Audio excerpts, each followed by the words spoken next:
Hi, folks. How are you? Good to see you. Look at this, Hi, Lisa, everyone. Karen, Hi. Laura. Good. Oh, I'm sorry, Sylvia, Ted Weinstein. Oh, now we're really excellent. As you know, we're waiting for the council member to come and join us. Her staff person is here, and we're there you go, and we're waiting for her to come. But I think we should just maybe do a little bit of housekeeping while we're waiting. It's very exciting that the councilwoman is joining us. I'm very happy with it. Can we first of all, attendance, right? We have Ingrid present, Lee Chung present, Rosemary present, and Jessica is absent. She's not here. But that means we have a quorum, so we can then move to adopt the minutes from the March meeting. Everybody has a copy. It's nice when there are a few of us. A motion to adopt. Do you want to take a minute to read them? Am I allowed to approve or because I wasn't here for the meeting? Yes, you can. Oh my God, we've been through this. Yes, it used to be a big argument in the LRE committee. Yes, you can. Okay. Yes, you can. So, a motion. I make a motion to adopt the minutes of March. Second? Seconded, okay. Anyone in opposition to adopt the March minutes? Seeing none, they are adopted. Okay, just on right off the bat, we will, much credit to Farah and us, by the way. We have our housing guide. Where is it? Nice. Look at this, folks. We have in English and translated into Spanish, and they're both printed. Farah, yay to you. So it's been a good year for the Housing Committee to be able to update this document. You have your copies? You have your copies? Okay, then I can put these back. It was a lot of work. It took most of the year, right? It really did take most of the year. And it's also on the website too. It's on the website in both? Yes. English and Spanish? It's good work. We can sit and praise ourselves, right, for having done that. I'm so happy, but thank you, Farah, for pulling it together at the end. Beside that, and I think we're going to have them at the full board meeting, so this will get spread around. We have other opportunities to praise ourselves for having done this. Just a couple of things, you know, I love going through the newspapers and seeing what is up, and I think one of the things I'd like to ask the council member when she comes, there was just some big stories about the city is going to now start a new inspection program for buildings, for older buildings. And when you see the news about this announcement, they have the picture of that building in the Bronx. Remember where the whole corner collapsed? Mm-hmm. Oh, yeah, and I think it's in her district. Third district, yeah. Oh, there you go. Okay, so the city is announcing proactively to inspect these buildings. What is nice is we have it down as one of our budget priorities to do exactly that, and it's good that they are doing that. But it's one thing I think we could talk to the council member about too. Let's see. This one I do want to ask her about. The Adams budget is cutting funding to counteract the housing crisis. The budget isn't even done, and he's cutting. It says New York City is set to finance fewer affordable homes in the coming year, according to the analysis released this week about his potential budget. I don't understand why he's doing that, and why would you do it now when your executive budget is before the council for consideration? And you're pushing this city of, yes. Yes, yeah, it doesn't He's saying fit. no.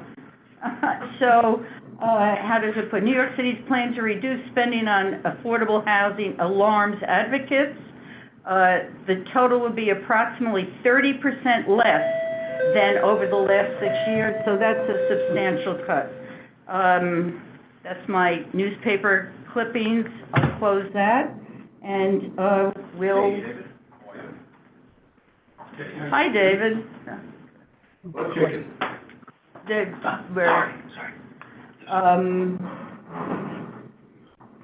That is, really, what the minutes, the few things, the housing guide, anything that anyone would like to raise while we wait for the council member? And anyone on our screen that you joined us, it's so good that you joined us. Anything that anyone would like to raise, please feel free to while we await the arrival of the council member. Just raise your hand, we'll call on you immediately. Okay. Oh, want to say anything? I think Karen said something.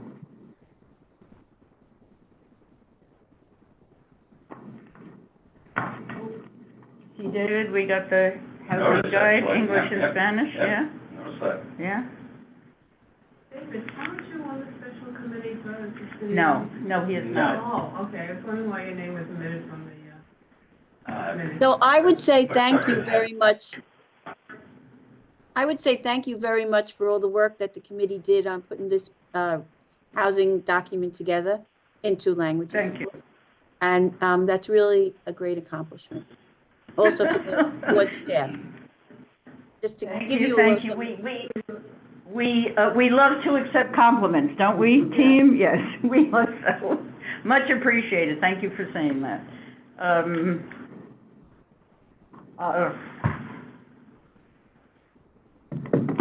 So Artie, how did you spend your weekend? No, we're not, no. Obviously.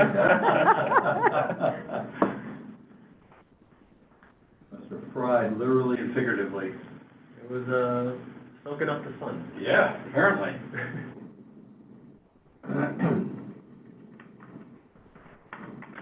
Well, there was a nice piece in the, Times today. In Inwood, they're building affordable housing on top of a library. Did you see that one? This I is, know the set. this is excellent, an excellent use of city-owned property. It's something that they should do more of instead of just increasing zoning, right? Right. This is, And there's this is land. not the first one that the city has done. I think the first one was done in Brooklyn. In Brooklyn, They yeah. tore down the library and bought the car wash next door and built boat lots. So it's pretty big. That community has had a big fight because they wanted to rezone the Dykeman Street area where there's a bunch of garages, Right. very large and beautiful. Oh, good, great call on Ted. Ted? Go ahead, Ted. Yeah, if I just wanted to add to that we're actually currently working with the New York Public Library System on doing another one, the Grand Concourse branch at 173rd Street in Selwyn, behind Bronx Care Hospital. We've had a number of community meetings, and the intent there is to do the same thing. They would demolish the existing library, which is an old building, and then build a new building with the first 2 floors as a new library space and then residential above it. And they are looking, the library system is looking at other sites around the city as well. Good. Which location on Grand Concourse is that, Ted? It's at 173rd Street and Selwyn Avenue, right behind Bronx Care Hospital, the old Bronx Lebanon. Yep. Very good. Oh, hi. Good. here. Somebody is hiding here. Why don't you put your face in just so that people can say hello to you, okay? All right, start asking your questions. Councilman Dunaway has joined us. I'm the Herald, I've come to Herald There you Celia go. Sanchez. Uh-huh. And She was interviewed on WNYC this morning. I'm sure she did great. It's wonderful. Yeah, So I know, I was in the neighborhood, I came to say hello, uh-huh. and. Well, while you're at- we're waiting for her to arrive to, yeah. She's arriving. I just saw her. Oh, you did? Okay, good, okay. That's why I said I'm Herald, I'm the harbinger of. Oh, okay. Is harbinger always a bad thing, or Okay. conspiracy? Harbinger of wonderful things. We're gonna change Okay. the narrative on that. I'll give Eric a copy of our housing guide. Oh, yes. We, Solo en inglés, por favor. English and Spanish, we're gonna supply your office with. Oh, enough wonderful. For, if people come in, they may wanna Good. take it, that would be good. Good. I'm sure, you may all know that we do a lot of housing in my office, and once a month we have West Bronx Housing in my office specifically they specialize in housing. You may know that one of my most recent bills is about housing in Mitchell-Lamas and 3 applications. Very, very great bill. Best bill. What's your stand on City of Yes housing? No, we're not getting into that. We So are you're not not getting gonna it. No, well, we're not gonna kill it with that. This housing committee is a special committee, you know, there's a special committee on, City of Yes, so Yeah. we're not gonna discuss it Yeah. here. I will, since I'm here, I might as well tell, and since you're waiting for pie, I might as well say, we're doing the budget now. And it's, you know, a really tough fight with the mayor because we wanna make sure we're funding housing construction, you know, city theft, housing initiatives, funding the nonprofits to help keep people in their homes. And so that's been, you know, part of our big fight with the administration. They're looking to cut everything. And when I say everything, I mean every single agency. They're very, That's our staff or. Get the key. Yeah. Okay, that's it, you're letting in the whole world now. ladies and gentlemen, I present to you the one, the only, Fiorina Sanchez. Welcome, council member. And with that, I Welcome. thank you. We get along, right? We do, right. Is that meeting over or no? Just about, people are doing Q&A. Okay, all right, So I good. just hopped off. All right. Bye. Well, good, sit where you're comfortable, wherever you're comfortable, good. And your wonderful staff member was here ahead? Yes, he was. You're back. So glad you could come. We definitely welcome you. Thank you for having me. I'm sorry it took so long to be able to coordinate it, but very happy to be here. And then you see, we have a number of our wonderful community and board members who are visiting us. Sylvia Alexander, the chair of the Education Committee, Karen Argenti, BCEQ, our environmental genius in the community. Deb Travis is the chair of the TNT Committee. Park, what, oh my God, that's going into, oh my goodness. Isn't it? It was. Laura Spolter was the chair of our board, still a board member. You see, Ted Weinstein and. Everybody knows Ted. Everybody knows Ted. So we have a good group that are here to, listen to you also. And I just want to say, the chair of our board, Julie Reyes, she was en route back from Florida. She visits her mother and she drove. And just toward the end, hit a tremendous amount of traffic. She called me. She will definitely be here, but that's, she's going to be delayed just a bit. But the chair of our board definitely wants to be here, intends to be here. Amazing, So, welcome, welcome. I'm going to just start off with, can I have 2 copies of that? Yes. The Housing Committee, this is the Housing Committee. Rosemary, do you want to introduce ourselves, the committee? Let me just, since I started, okay? We updated our housing guide, just hot off the press, in English and translated into Spanish. So we'll have some for your office if people come in, okay? And you're absolutely right, should go around the table and introduce ourselves. Go ahead. Oh, well, Rosemary Ginty, the chair of the Housing Committee, go ahead. I'm vice chair, previous chair. Ingrid De Leon. Member of the Housing Committee, yes. I'm Sarah Q. Rubin, the district manager. Meet you in person. We met David Gelman, budget chair, and Julie Reyes, our. Made it! So you just drove from Florida? Yeah. Oh my gosh, I'm sorry I'm late. Thank you so much for being here. Yes. Yeah, it's great.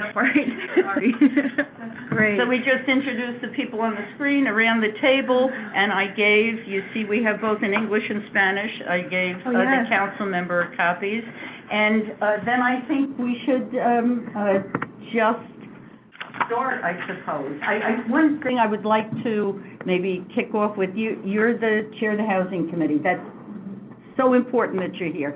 What do you think the biggest issues facing our district are in terms of housing? It's not a bad place to start. You see it, You've been the housing chair for some time, so what are the biggest issues facing us in this district in the housing? Absolutely. I mean, I have the privilege of having the vantage point of not only serving as the housing chair while being in District 14 as a city council member, but coming from Regional Plan Association before this, and you know, really understanding. I like to really make things as simple as possible, right? We don't have enough supply, but how we meet that challenge is important. It doesn't look the same for every community, so a lot to unpack there in terms of the mayor's proposals and some other things on the table.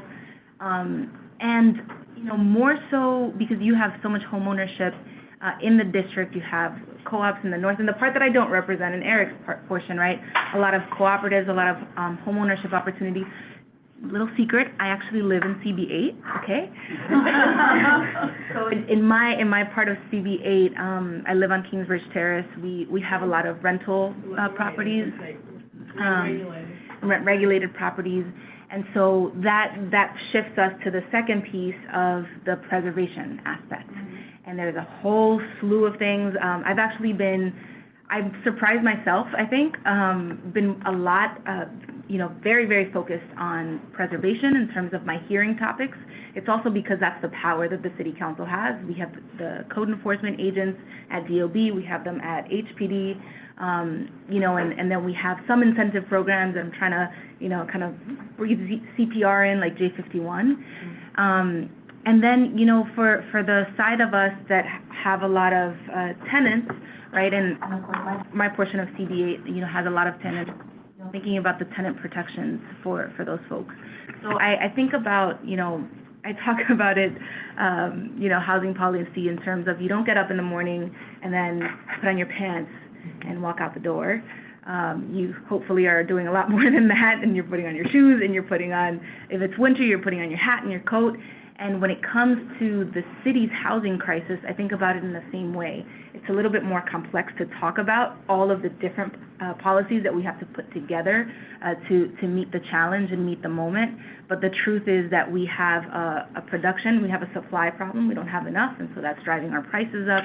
And then on the side of preservation, we have to make sure that we're keeping our units up, right? We're a lot of my larger buildings are facing local law 97 compliance, right? And so how are we as a city, and then what is the state doing, and hopefully even the federal government, what are we doing to meet the moment and make sure that there is funding for folks to be able to meet local law 97, which is so important. And shout out to the climate guru up on the stage, up on the Zoom. Karen. Yeah, Karen, nice to meet you, Karen. So I have a whole list of policies that we're working on in the committee and in the council, but you know, this could easily turn into a very boring, you know, kind of more lecture style thing, which probably is not what we want. But I'm happy to just talk about any area that you're seeing, right, from your perspective as housing committee members in the neighborhood. What do you see as the challenges, and are we focused on the right? If I could, I'm sorry, Liz, let me just to follow up on the original question I asked you. In terms of not enough supply and preservation is important. This committee has talked a lot about preservation. It just seems that dollars spent on preservation is very well spent. You know, new construction is expensive, preservation not as expensive as new construction. What's the appropriate balance in terms of the budget or the money that the city should put in between preservation and new construction? You have plans? No one knows. So I could answer the exact question that I wanted to, a point I wanted to bring up.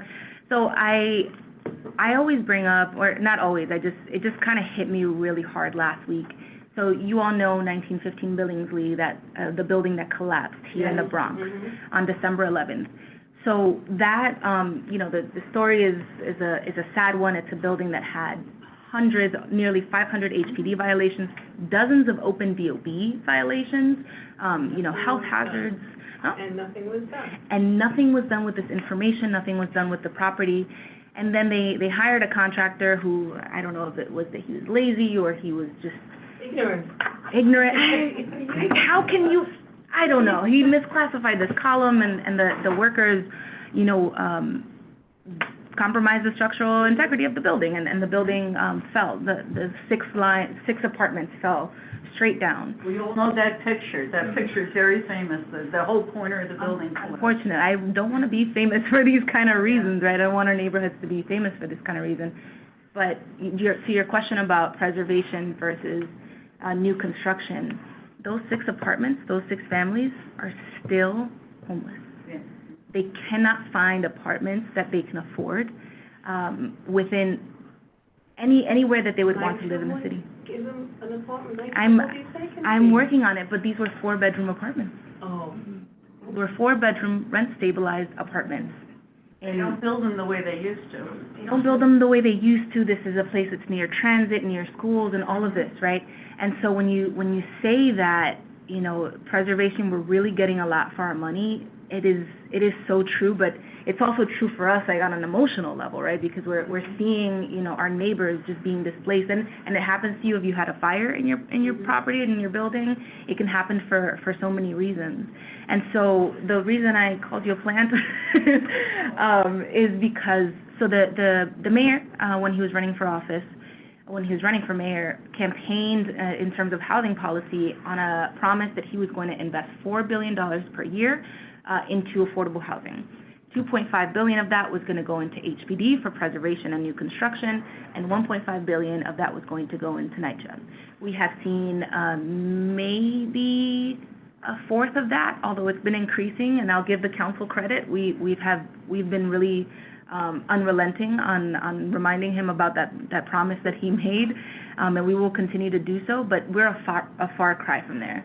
So I'm a member of the Progressive Caucus in the council, and with the speaker's support, we have been pushing specifically for a $2.5 billion investment in preservation and new construction in 2 specific programs that HPD operates, and that is over a 5-year period.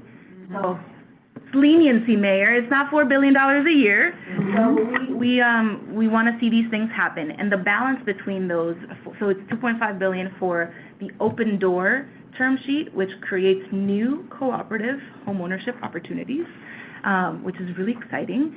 And the other side of it is the Neighborhood Pillars program. The Neighborhood Pillars program is the carrot, because I'm going to talk to you a lot about the sticks, but it is a carrot for buildings that are in poor condition, for those owners to be able to sell to mission-driven developers, right? So nonprofits, so mission-driven, right? Mission-driven. So we're purposefully keeping it broad because the umbrella needs to be broad to meet the moment and the challenge. And that split between them, it's about 12,000 units of construction altogether, and it's about a 70-30 split. So 30% of the new construction and 70% of the preservation. And so when you do the retrospective and you look at the de Blasio housing plan, you know, housing Housing New York 1.0 and 2.0, and then you go further back and you look at the Bloomberg administration, both of those administrations had about that balance of preservation to new construction. And, you know, I think it's in terms of, you know, we're talking about your money, right? We're talking about taxpayer dollars and how we use taxpayer dollars to incentivize the construction and preservation. But what I do think is interesting, if not a panacea, definitely not a panacea, but I do think it's interesting and good overall, you know, at a conceptual level, good policy proposals to try to unlock supply without spending your money, right? Mm-hmm. And that's what City of Yes is about, and the proposals in there. It's about how do we get the private sector to do more without us having to give them money from your pockets. Mm-hmm. So, you know, it's going to be a controversial couple of months for us in the City Council with the City of Yes proposals, but at the you know, the baseline, we have to do a lot of different things to meet this moment, and you have to consider, if we're spending money, what are we spending it on? And if you ask me, we should spend it on the things that we know that the private sector won't necessarily provide. They won't provide affordable homeownership opportunities, right? These co-ops, the Mitchell-Lamas of our generation kind of thing, right? They won't do that, and then they won't they won't fix the most dilapidated units, right? So that's what the focus is from the council side on where we're spending our money at the same time as we're trying to incentivize other actions. These two programs, the Open Door and the Pillars program, that's gonna be in this budget, or it's something, what? Just got off a budget negotiating call. Let me tell you, it's the 24th and we have until the 30th. Yeah. I know I'm a youngin', but this is the 14th budget I've been around for. I've never seen it this close, in terms of the timeline and how far apart we are. Because the council is, really off topic a little bit, but we're taking a hard line on 3K and pre-K. We're taking a hard line on education investments. We're taking a hard line on this housing, these housing investments, and on parks, on cuts to our parks department. And so on all of those things, we're not there with the administration. I just got off sorry, that's why I was a few minutes late. Just got off a budget negotiating call, and it's, we're here and we're fighting. So we're trying to hold the line and threaten that we're not gonna pass the budget up on time if they don't budge. But it's a tough one this year. It's a nail biter. Where does the mayor want the money to go? He doesn't want it to go to where you guys want it. Well. Immigration? Huh? Immigration? So first of all, we have a couple of disagreements. One of the important disagreements, and it's always there, is just our revenue estimates, right? And looking at what has come in and what we project will come in through the end of the calendar year. So we when I say we, I mean the city council, and we're talking about PhD in economics folks that we have in central staff who have been doing this for years, and the independent budget office is in agreement with us. We're seeing $2 billion of surplus, where the mayor is only seeing one, where OMB is only seeing one. So that creates a chasm. Don't you rely on The controller is seeing what we see, but Brad would be saying. you might be aware that there's a little bit of tension between Brad and Eric right now because of the whole 2025 thing. And Damani as well, and Damani, they're all Yeah. against him, and they're all Brooklynites, which I find amazing. Wait, you don't have a preference for Brooklyn, do you? We don't allow that here. No. Well, you're here now, and that's what matters. It's very hard to have a budget discussion if there is not agreement on the numbers. That's okay. So, and numbers are numbers, okay? They're not political. They're not. They shouldn't be. Numbers are numbers. So, you rely on, is it OMB, the controller? I mean, there's a bit of projecting that happens, and then there's different assumptions that can go into those projections. But I think at the baseline, this is not unusual. It's not unusual to have different projections from the administration and the council, right? Mm-hmm. They're always going to be more conservative so that they can have more wiggle room to sort of hold back on expenses, because the council is always going to ask for more. That's just the nature of the beast that we are, right? And the negotiation. But being this far apart 4 days before our deadline is a little difficult. So. Yeah, we'll see. But you're going to make the deadline. You will. I mean, we better make the deadline.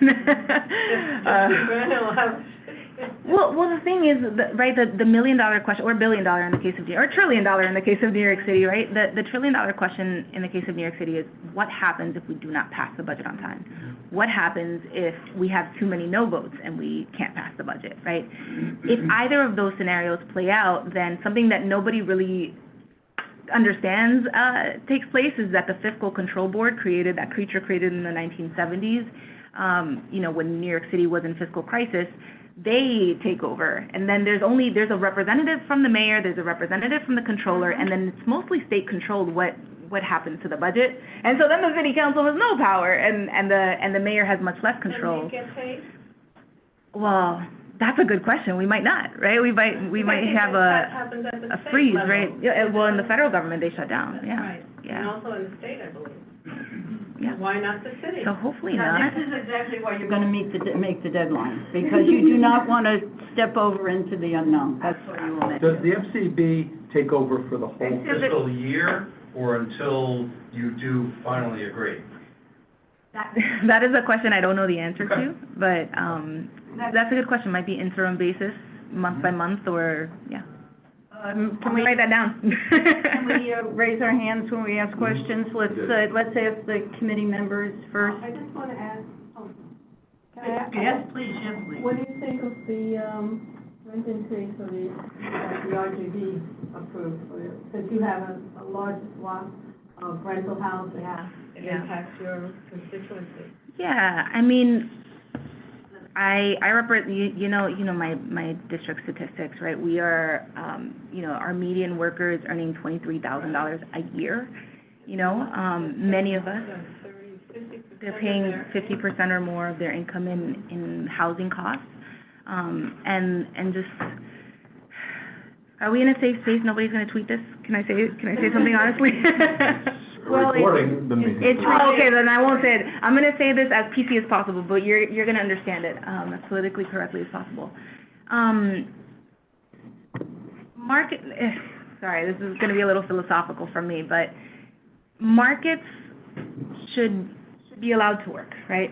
But they don't all the time, right? And in New York City, with our housing market, the housing market hasn't worked for decades, right?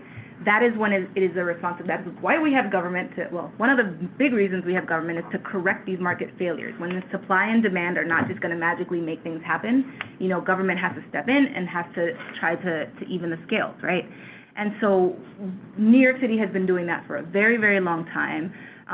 In general, I don't think capping things is, just a straight cap, just no questions, just everybody's capped, is not necessarily the best approach, but it's what we have, and it keeps a lot of people safe in their homes.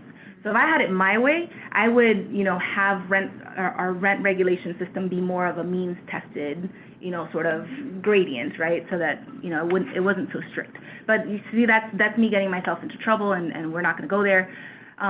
But given where we are and what powers exist, I wanted to see a freeze, right? Because we had an increase, we've had increases the past 3 years, and we've had these increases at the wake of the pandemic, right? Like, people are really reeling on the renter side, right? But at the same time, I'm cognizant that expenses are going up for homeowners, right? And for building owners. And so how do you balance that? So we've been trying. I certainly have been trying. And so I talk about 3 things that the city council, not to mention what the state has been doing and what the federal government can do but probably hasn't done. But what the city has done, 3 things.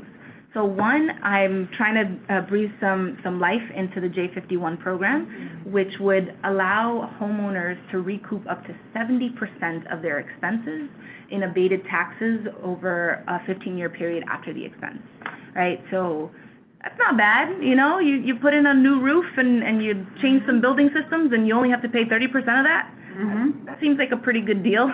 Right, so we're trying to revive J51 so that homeowners or building owners can receive that help.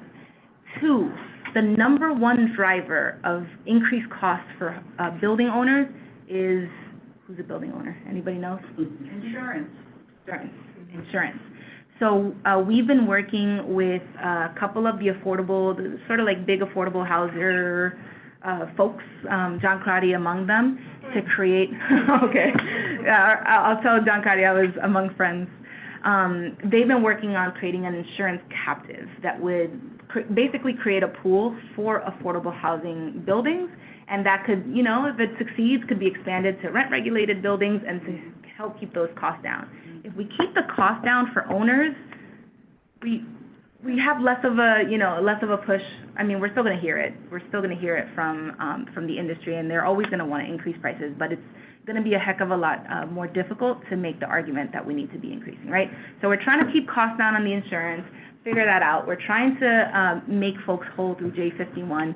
And what was my 3rd thing? I always say that there's 3 things. Oh, no, I should have written it down. I did write it down, but not today.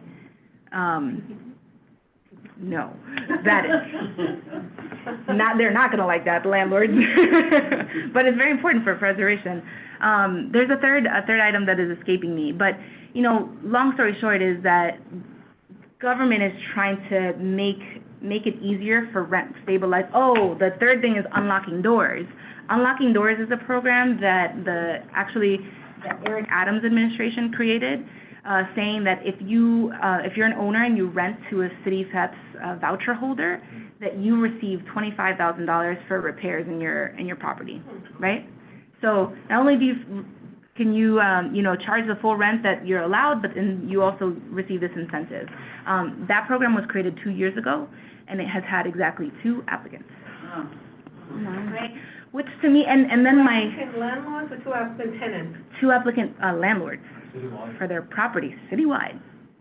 Oh, wow. Right? And then at the J51 hearing, which was about 2 weeks ago, we did a lot of outreach, especially to owners, to the RSA and the REPNIs and all these networks, and we had very minimal participation, right? So here we are at the city trying to create interventions that are going to allow landlords to keep prices down so that it decreases the pressure on rent prices, but we're not getting the participation, right? So it's, they don't want these solutions, they just want to increase rents. But if you increase rents, you're going to fuel the eviction crisis, which is already happening, and you're gonna see, I think, something that's very painful for New York City, which is losing our diversity, losing our fabric, right? We are a city of everyone.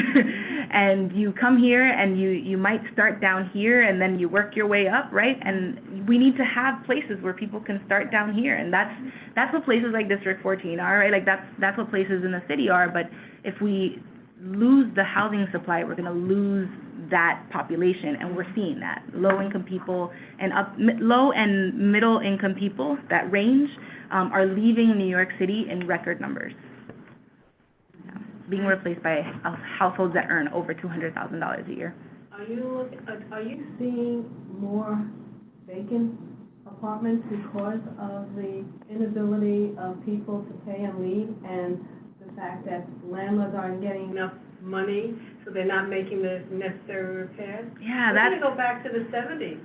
Yeah. And when the city owned a lot of property, and that's when, urban Not homesteading and... Yeah. Really got involved. Yeah, the city did a really bad job at being a landlord, right? Unfortunately, but that's a really important question, and it's one that comes up all the time. Unfortunately, we have the data to tell us what is happening. So what is happening? Ted, you can correct me, because I know you're an HPD lifer. I worked with him. Hey! I work at HPD. I think I remember you from some results. Okay, we'll talk about that later. Ted, say something. I couldn't hear it. Hey, okay, there was a giggle. Okay. But what the data tells us is really important. So citywide, the vacancy rate is 1.4%. Very low, very low. When you talk about the low-cost apartments, right, so those renting for $1,500 or less, we're talking about a 0.4% vacancy rate. So this does not comport with with the complaints that we're hearing from the industry, where they say the rents are so low that we have to keep our apartments empty because it costs more to have a tenant than to, Not have a tenant. Yeah. But your vacancy rate is 0.4%, which is functionally zero, right? That's why my folks at Billingsley Terrace, whose apartments collapsed, they can't find a home because there are no apartments for affordable rates. So there's a mismatch there. But overall, it all does work together. There is an undersupply of housing, and that is at every single level, from the dilapidated, in worse condition, older housing to the newer housing. But there is nuance. And the nuance is that high-cost rentals, so we're talking about the 25, not even 2,500, because that's unfortunately become normal, but from like 8,000.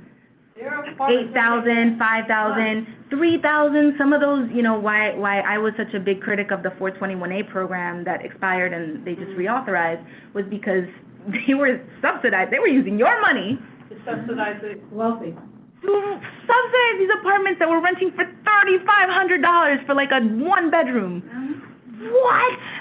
Why? You don't need subsidy for that. You're going to get that. Anyway, sorry, that's another tangent. But those prices, the apartments renting at those prices have higher vacancy rates. Ingrid, no? Julie? Is there anything that you're working on that the community board can look into and assist you and work with you on any projects like moving forward? Yeah. Well, I think it might be too late, but let me just say it just in case it's not. On the push that we have in the budget, that I mentioned, which is, we're calling it the Homes Now, Homes for Generation, the Open Door and the Neighborhood Pillars, $2.5 billion over the next 5 years. If there's any support that the community board can just, like a resolution or anything like that, again, it's probably too late because there's only a couple days left in. We can do a resolution tonight, can't we? Start writing it, go ahead. Well, I think we have draft Great language. idea, We can yeah, leave that with okay. you. We can leave that with you because some folks drafted it. There's a big coalition, by the way. It includes labor unions, and over 100 faith leaders have signed on, and, we've been doing all these rallies to try to, push the mayor on it. So that's in the immediate term. I'm looking at my list here of everything that we're going to be doing. Yeah, I think, and this is not necessarily impacting the bulk of CB8, but one program that I'm really passionate about is called the Third Party Transfer Program. HPD, yeah. Are folks familiar with that? Are you familiar with the lien sale? Yes. Yes. Okay.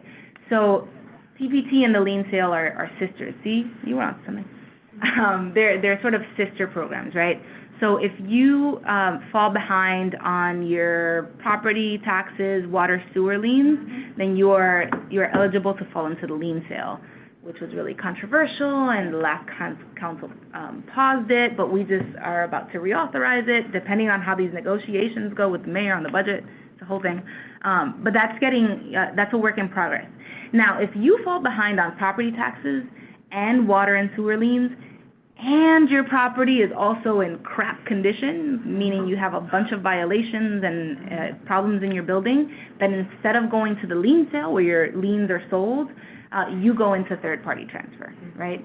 And third-party transfer it uses the same mechanism. It's municipal foreclosure. The city can foreclose on your property if you owe municipal arrears. So using that same power, the city threatens to foreclose, but the third-party transfers, upon foreclosure, transfers the property to a third party, who then transfers it to responsible ownership, right?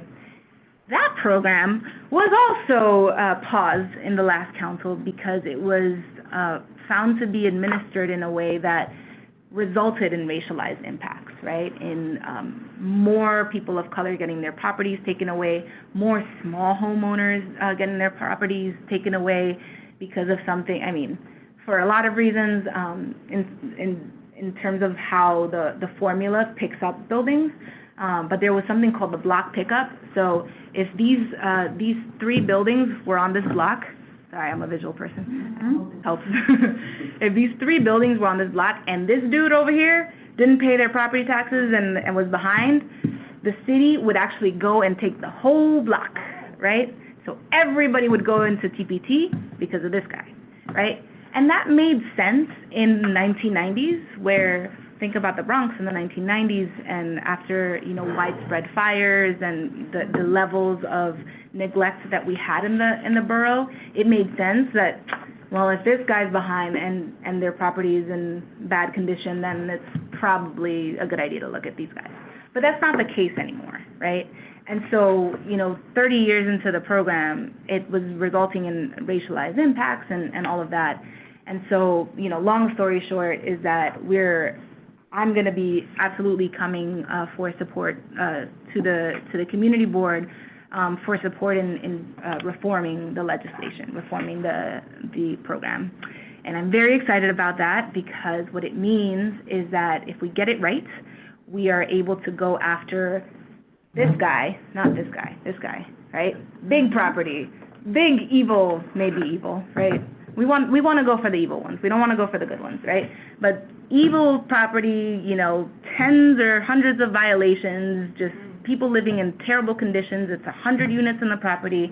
This guy should not be a landlord. This person should not be an owner. Take that property away, give it to somebody else, a nonprofit, to administer and renovate. So that's what the third-party transfer reform would enable. Is this a budget issue for you, or it's a legislative issue? Legislative. Separate from the budget, okay. So hopefully, that's coming in the fall. Okay, we'll be looking forward to, looking at that. Yeah. There was said. And Danielle from City Planning. Let me ask our guest. Oh, Karen Argenti has her hand raised. She'd love a question from Karen, yes. Yes. Karen, can you She unmute? can do it. Yes, I just unmuted. So I have 3 points. And one is that, you know, I'm a member of the Bronx Council for Environmental Quality. We call it BCEQ. We've been around for 53 years. We're all volunteer. I mean, I haven't been on the thing for 53 years, but the group has been around for 53 years.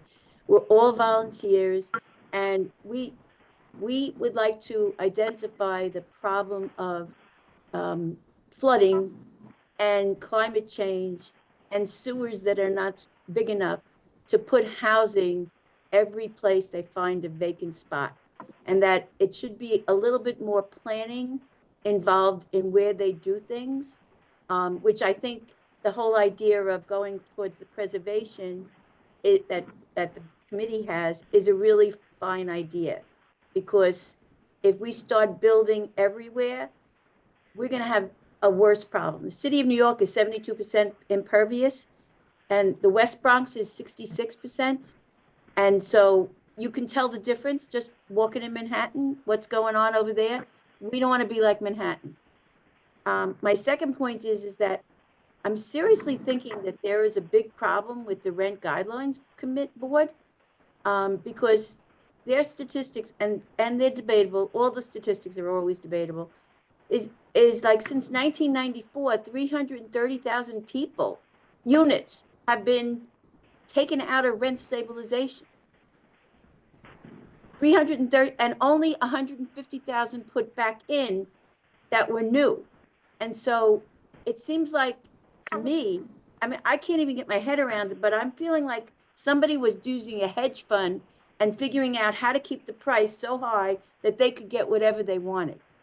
And my third point is, I mean, I think everything you said was wonderful, but my third point is that these are the same people that giving raises in the rent and not understanding that people don't get raises every year. The raise in the rent has not kept up with what people are making. And so, of course, it would be easier if we just gave everybody, you know, and New York City has to make X amount of money and you wouldn't have to worry about healthcare. But that's not going to happen. I mean, I think that people are forgetting that are in these spots, they're forgetting that there are real people, real lives, children and everything that need somebody to speak up for them. So I just want to say those things. We have a position paper, and you'll probably see it at some point, but it's really an essential point.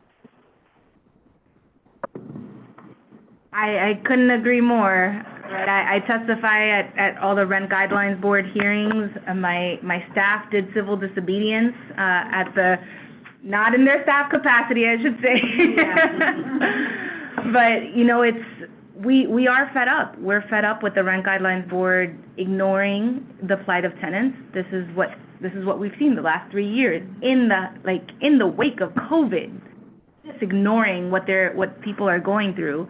I think what you're going to see, and that it has to come out of Albany, it can't come from the City Council. We do not have this power, but you're going to see proposals to reform the Rent Guidelines Board and its composition, because, you know, it's obviously been skewed for a very long time. The only time that we saw a rent freeze was during the de Blasio era, and I think that was just an inordinate amount of pressure that went to all of the representatives, and also was through representatives appointed by de Blasio who would even entertain the idea, right? The appointees now, not the tenant members, but the public members and the real estate industry representative members are just not interested.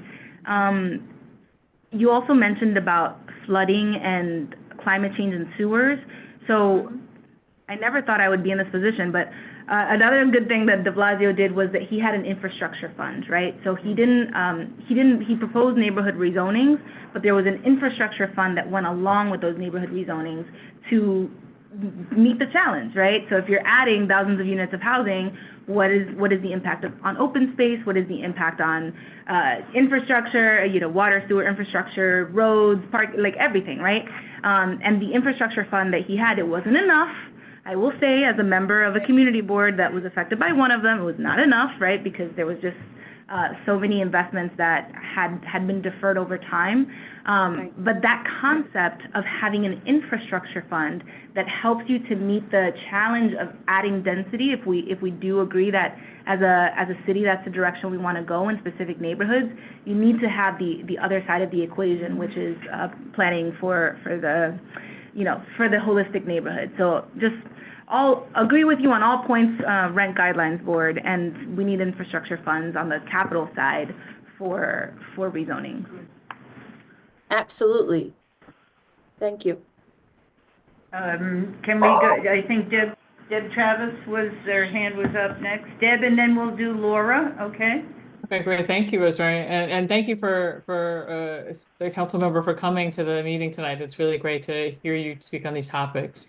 I'm going to put my co-op board president hat on for a minute and just, I just want to really emphasize what you were just talking about with insurance. We're not an affordable, technically an affordable, but we're de facto affordable.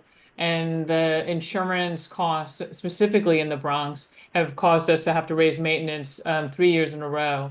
And that, there's just been, and there have been substantial increases. And really for no risk. I mean, our building has not had issues. And so, it seems like it's really worth looking into because it's also very much seems to be focusing on the Bronx specifically as a borough where they're assuming that we're in disrepair because we're in the Bronx. They're assuming all sorts of hazards that don't exist because we're in the Bronx. And it just seems to be just de facto unfair. And it's driving up the cost of people, purchasing apartments, but really it's just driving up the cost of the maintenance. Our maintenance is generally affordable, except for now the insurance and the increases year over year. The other thing I want to call out is developer harassment. We're on Sedgwick Avenue. We're seeing a lot of homeowners who are getting harassed by developers. And that it's really, we're seeing a lot of homes that are being purchased by developers to be torn down, particularly on Sedgwick and Stevenson, near the Sedgwick and Lake Bank Portland Park West. And this has been going on for a few years now. I know this is also happening down by close to 197th, those homes, like where the developers are, they're filing complaints with the Department of Buildings just to get violations against the homeowners as a form of harassment. They're contacting them at all hours of the night. And so, I mean, we've got one homeowner right here over by Stevenson who's lived in the same home for 80 years, but all of the homes around them have been purchased by a developer. And so he said that he's getting constant phone calls. And so it's just a lot of pressure put on some of these homes, which some of them the families have very deep roots in the neighborhood and the homes themselves are historic. And it's just, it feels a bit like an onslaught. And they don't really have any resources of where to go to or who to talk to make it stop. It seems like there's just nothing that can be done about it. And then finally, I just want to say, like, I've only lived in the Bronx since 2016. But the thing that, before that I lived in Manhattan, and the thing that was really driving a lot of folks from other boroughs up into our neighborhood now is there's a lot of pied-à-terres. There's a lack of housing, but Manhattan is filled with people who don't live in their apartments. Back when I lived in the West Village, at night you just look in the windows and you'll see entire buildings that are dark.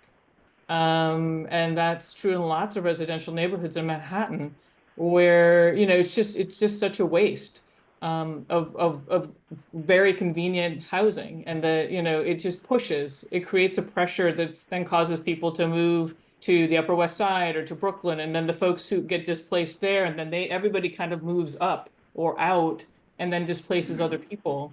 And so there's a real knock on, often we don't think of people who are making $150,000 or $200,000 a year as needing affordable housing. But in New York, they kind of do, because they're displacing the people who make 110, who are displacing the people who make 75, who are displacing the people who make 50. It's just a total knock-on effect. And so I just think that the pied-à-terres in Manhattan particularly just have this real effect that just ripples across the whole town. So I didn't want that to, not get brought to the surface. Yeah, yeah. No, these are all really great points. Your first and your third are related in that we need the state to act, right? So for as long as I can remember, which is not that long, but for at least the last 10 years, there have been proposals in Albany to bring about a pied-à-terre tax to incentivize people to rent their homes or do something, right? Not have them sit vacant. Because when we talk about that 1.4% vacancy rate from the Rent Guidelines Board, they're classifying these properties that are pied-à-terres that are not available for rent. Those are not in the denominator, right? Those are not being counted. So Albany on pied-à-terre tax, come on, y'all, we need the money and we need the housing. So why are things hard that are so logical? That's one. On insurance, the captive that is being created by the affordable housers is a small intervention in this, very large problem, right? This very large looming problem. I own a small, I live in my own house and I can't find a policy, right? I had to go through 4 different companies before I found somebody to insure me, to insure our home, and it's a big problem. So folks are calling it modern day redlining. I know WNYC is doing some investigative journalism. I'm really excited to see what they come up with. But whatever they do come up with, you all know what's going on. You're paying the insurance rates, you're seeing the premiums, and you know that it's in the Bronx. And you have folks that live in other places, and you're seeing that they do not have these rates. And so the regulatory agency for insurance in New York State is DFS, the Department of Financial Services. Thank you, appreciate you. So it's legislation to go through the state, but it would be DFS to administer. At this time, you can complain. You can complain that there's, discriminatory actions based on the borough, right? It's, again, being called modern day redlining, but we need Albany to act on it. And then on the developer, this is a smaller, kind of answer, but on developer harassment, on Sedgwick, have you seen the new property that is on, what is it, it's closer to my side. Perot and those rents. Oh my gosh, it's $4,000 a month for a 2-bedroom in Kingsbridge. And it's not really near anything. No, I mean, it's only 500 square feet. Yeah. The 2 major subways. Yeah, it's insane, but all that to say that they know they stand to make a lot of money if they're able to harass these, homeowners into selling. So if you do see that, if you have friends or family that are seeing that kind of treatment, that kind of use and weaponization of Department of Buildings, please let us know. Please let me know, because I've been talking about this with the Department of Buildings, and they have questions, and they're interested in how can we tell when people are, using 311 and weaponizing, right? Weaponizing the Department of Buildings versus complaining about something real. So if you have those examples come up, please send them over. Thank you, Deb. That was very interesting. So, Laura Spalter, and then I'll say, do you have questions? Okay. Laura? Yeah, thank you. I'm concerned about what I've read about potential reductions in DOB inspectors. And we absolutely do not have enough inspectors now to keep up with the demand and the need. So I understand there was a hearing about this at the council. Is there any update on the status of the DOB inspectors or their budget? I hate to break it to you, but it's not a potential. The Department of Buildings has cut 500 inspectors in the last year. 500 by, right? And when you look at what does that mean, that's about a quarter of the agency gone. I had read that. Not there anymore, right? Yeah. So that like I said, we're in the midst of, we have 4 days left to negotiate a budget. This is one of the items of contention. It's interesting. Commissioners are usually under very strict orders to say, no ma'am, yes ma'am, we love our agency and we have all the resources we need, right? That's usually the party line. Not this administration. You got these some of the commissioners are just, outright saying like, yeah, we need this. Can you help us? Can you help advocate for this? So in terms of the Department of Buildings, we're not letting up. We did win a concession, which, by the way, make your wish list and make them known to Eric and to myself. And I don't know if Carmen still represents part of CD8. But make them known, because when we have, some of these negotiations on the land use side, in addition to the budget, that is the opportunity for the council members to get, policies and staffing levels and whatever that we need for our communities. So in City of Yes for Economic Opportunity, there was a concession won by the City Council to add 60 inspectors to the Department of Buildings. Those 60 inspectors are actually going to go toward a new unit that it relates to legislation that I passed last week, yay! That will have DOB. You said we knew that this building had all these violations that collapsed, and we didn't do anything with that information. So these 60 new inspectors are going to go into a proactive enforcement unit, which DOB has never had. So that's exciting, but we need more. We need more. 500 inspectors. These are the folks that are supposed to keep you safe in your homes, in your places of work, on our construction sites. So it is important, and we're fighting for it. But there's a lot of fronts that we're fighting on. Thank budget, you. So. I mean, the city's going to have all these lawsuits when they don't have enough inspectors and they can't do their due diligence, and it's just terrible. So thank you for advocating for that and whatever we can do. Thank you. Laura, I'm glad you raised that issue. When we talk about housing and increasing who would think about inspectors having anything to do with? It's essential. It is an essential part of the housing program. The preservation of existing housing starts with the inspector. Well, it starts a lot of places, but to preserve that building, that's a sad story. I'm sorry to hear that story that the people can't even find a place to go. And that picture is indelibly ingrained in everybody's mind, that corner of that building falling. That's what we don't want. Right. But David, and anybody else? No, David, please. Okay. 2 things. One, I actually don't have a problem with developers trying to make a profit. I expect them to try to make a profit, but then I expect the government and agencies to protect us by inspections. I mean, New York has actually got some great building laws and fire codes. You rarely see a multi-death fire in New York, and it's because of our fire codes and our building codes. And so I think that having that foundation and the inspectors to make sure that they're being adhered to, even when the developer wants to take the cheap route, that's critical to life here in the city. The other thing is, and we'll get into it, in the coming weeks, but this housing opportunity thing, this community is known for being resistant to change, NIMBY. But our reaction has largely been, this is just free development and destruction of buildings and properties, green space, et cetera, yet almost no indication of affordable housing. We just voted on an affordable housing request or plan just 2 weeks ago at 5204 Broadway, just above 231st Street, without any reservation. So we're not opposed to affordable housing. We want to see it. But there is grave concern about City of Yes and the fact that it's just going to be a developer free-for-all and do nothing for affordable housing, which is really the issue. We really do. I did some numbers at the previous meeting, and our population is largely the same as it was decades ago.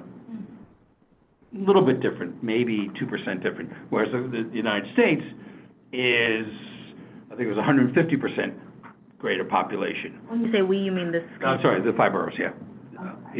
The New York City, the population is approximately the same as it was 30, 40 years ago, 50 years ago, when the previous zoning, 1961. So the issue really does not seem to be so much the number of units, but the kinds of units, and whether they're going to be affordable.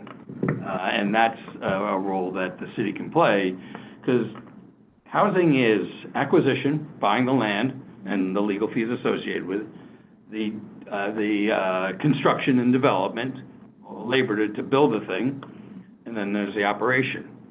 And, you know, the city can have an impact on the acquisition side by providing free land or whatever. For example, we have two very good duplications of Hudson Yards. Over by you, the BCD train yard by Lehman College. That could be a Hudson Yards. Eric's district, I'm fighting for it next Okay, next redistricting. But it's the principle, and I've long advocated for the Cross Bronx Expressway. Covered over. You could put 100, 200,000 apartments there. You knew we're gonna get it done. And they'd all be within walking distance of subways. And you know, the Big Dig in Boston, they figured out a way to cover it over and deal with ventilation and create parks above it.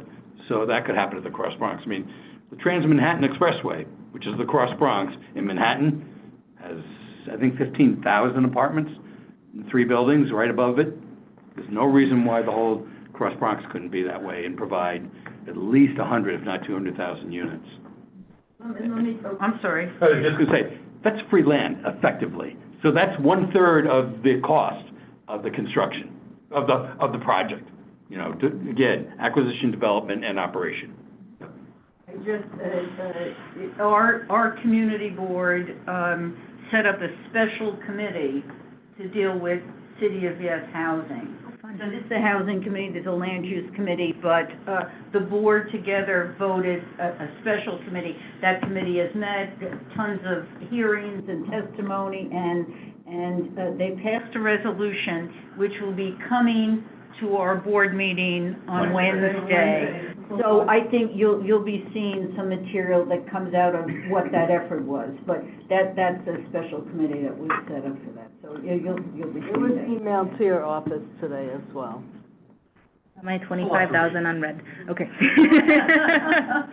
That's what I have friends for. This has been absolutely brilliant that you have come to talk to us. The amount of information is timely, the information is wonderful. I am so glad and so grateful that you came. And, there's one, just Karen, one more, okay? Yeah, And then just we're one gonna- more. I forgot, Deb reminded me of the Cedric and Stevenson Place problem. So those people have a beautiful biodiversity that was planted by Frederick Law Olmsted many, many years ago with various numbers of large, beautiful, different trees and birds and all kinds of things. It's next to the reservoir, so it's even better.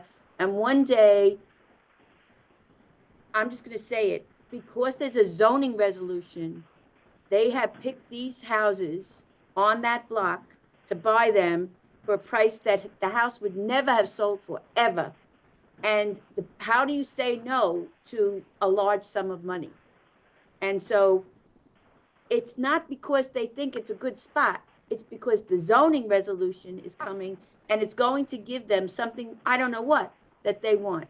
But that's not even why I wanted to talk. What I wanted to talk about is the value of the nature that's being lost in that place and in every other place, mostly in the Bronx, because we have more nature than everybody else, needs to be in the calculations for whoever builds something. And there should be a mitigation. Cut down 15 trees that are a foot or 2 feet wide. You have to plant them or the equivalent someplace else nearby, not 5 blocks away in the neighborhood, because it's going to lower the temperature in the neighborhood. And so, from the environmental point of view, we need to consider the impact to nature and what it's doing, not only to nature, but to the health of our residents. Well, thank you for having me. I just wanted to quickly respond to those 2 points. I mean, if it's in, within the existing zoning, I don't know if technically is the right word to As of right. but if it's as of right, then the assumption is that the analysis has been done, right? And whatever you can build as of right has been accounted for, and those trees that get cut down, that was accounted for in the creation of that zoning district. So it gives us, that's the weight of each rezoning that goes before you, and that's the weight of these big citywide proposals. But David, to your point about a free-for-all for developers, if you ever hear me talk, and I talk a lot, so that's probably going to happen, but if you ever hear me talk about housing policy, I'll always emphasize the need for government action to be focused on getting the affordable housing, getting what the market won't produce, right? Whereas City of Yes for Housing is focused on unlocking development, right? And it's not about affordability, even though one of the provisions does provide a little bit of a bonus for affordability. But it's not my fight, because there's so many fights that we each have to fight, right? But it is an important one, because the fight that, and if I'm speaking for Danielle and Camilla, Yes. I'm a little far from the screen. Camilla. Yeah, Camilla and Danielle and folks at City Planning, right? The argument is, and I don't think this is wrong, is that we need development at all levels, right? Including market rate, which, expensive, but including market rate and all the way down to the most affordable. And so that's what City of Yes is mostly solving for. I don't think that there's any pretense that it's about affordable housing, with the exception of the affordability bonus that you get for, building affordable, which is going to be modeled off the existing AIRS program and all of that. So, that's a question for us all to grapple with. I think we're going to have a ball with it in the city council. I think it's going to be a tough one. But on net, I do think, it's not even that I think, it's that the data shows that when you do have higher rates of production as a whole, and we're not talking about just the Bronx, we're not even talking about New York City, because the housing market is not constrained to the city. The housing market is regional, right? We are competing with other regions in terms of where people want to live. So if we unlock housing in the regional level, including in the city of New York, but we need Long Island to do their share, and Westchester and all the rest. If we unlock that, then we're gonna, see a tempering of the prices, right? So that's a longer term, much loftier, much, distant kind of goal than approving a project tomorrow that is going to be built within a year. But it's something to talk about, within that context of the 40-year outcome and, versus what we need today. And all of it is important, because 40 years, the world is still going to exist. So I'll stop with that, and thank you so much for having me. And Thank you, really, for your time and your effort, and very thoughtful conversation. Very much so. Okay. Very appreciate it. Thank you. And thank you to your district manager and Rosemary and everyone just for staying in touch with me, and Madam Chair, just for staying in touch with our office. Please send us the resolution. If I'm not on the list directly, I know D14 might be on it. D14 onto you. Sanchez, great, okay.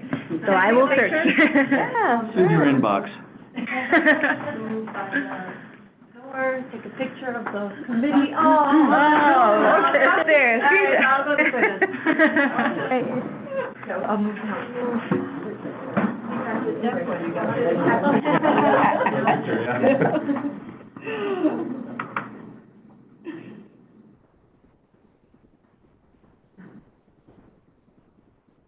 Perfect. Okay, very good. Thank you. You don't just even ask me the awkward question, like, oh, are you expecting? Yeah, I'm expecting.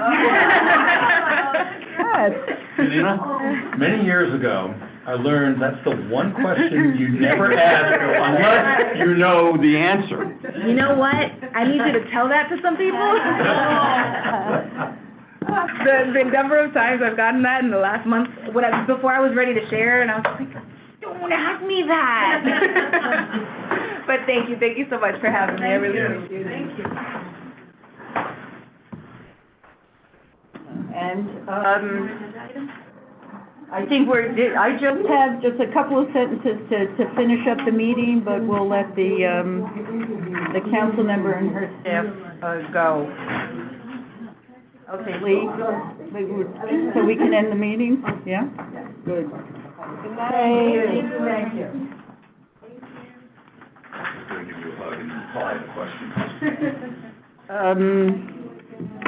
Okay, just before we, finish, the last meeting of the year, I thought just to, in our minds, think about what we did all year. I thought it was a fairly good year. The housing guide is a tremendous amount of work, and we deserve praise, and we should be very happy about that is out and done. Also, we had a very good session with, on Local Law 97, if you remember. Okay, excuse me, the meeting's still going on. Do you mind? Thank you. We had a very interesting session with Eric Dinowitz's staff person, you remember, on Local Law 97, a lot of good information. Ted Weinstein, joined us with his staff. That was a fabulous session. We had Laura and Karen came and talked to us about the environmental questions we should start thinking about when City of Yes comes along, and then we just had the council member. I think it's a pretty good year. I thought we had a pretty good year. It's been a pleasure working with this group, just a pleasure. And we should be happy about our year. And to my dear friends who joined us, thank you for joining. I hope you enjoyed the council member. I thought it was I think it was meeting. Very, very good. It was very good, right? It was a great meeting. Great, Yeah. yeah. Good. Thank you. Lots of good information. I'm very happy with it. So, with that, can I have a motion to adjourn the meeting? A second? A second. Okay. Anybody objecting to adjourning the meeting? No, unanimous. Thank you. Thank you all for attending.